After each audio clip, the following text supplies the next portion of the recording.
In São Paulo, you can do whatever you want with the pavement outside your building, which means that they're often very uneven all over town. So that is something actually to watch out for. You might trip up on someone's less well-kept pavement.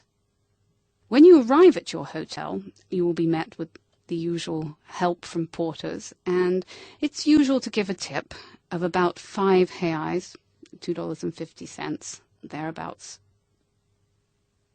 You will go everywhere in a taxi, and these can be found at your hotel. Or if you're on the street, there is always a taxi stand. It's called a ponto. One problem is that taxi drivers don't know their way around as well as you would want them to, and they often ask you the best way to go to a destination, which clearly, as a traveler, you're not going to know. So do make sure that they have a map and that they look on the map beforehand.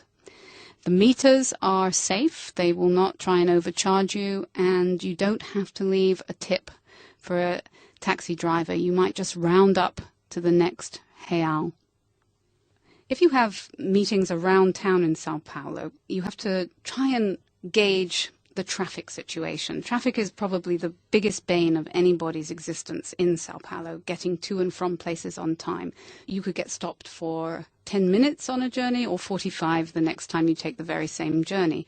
People are tolerant of these traffic jams, and although there is something called British punctuality, when people do show up exactly on time, there is a leeway of 15 to 20 minutes. And you can always use traffic as an excuse because everyone will believe you.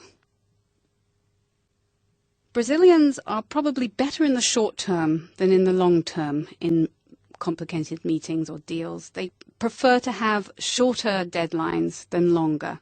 As one businessman told me, is that they sometimes run out of steam. They do not like to say no. And Brazilians want to make you happy. They want you to feel good about their country and being in São Paulo. And so no is a very hard word for a Brazilian to actually say. And you might hear phrases like, leave it with me, deixa comigo, or it's difficult, difícil, complicado, rather than come out and say something won't happen. And then follow-up meetings may be harder to arrange. People will be out of town, rather than turn around and say, no, that's not going to happen.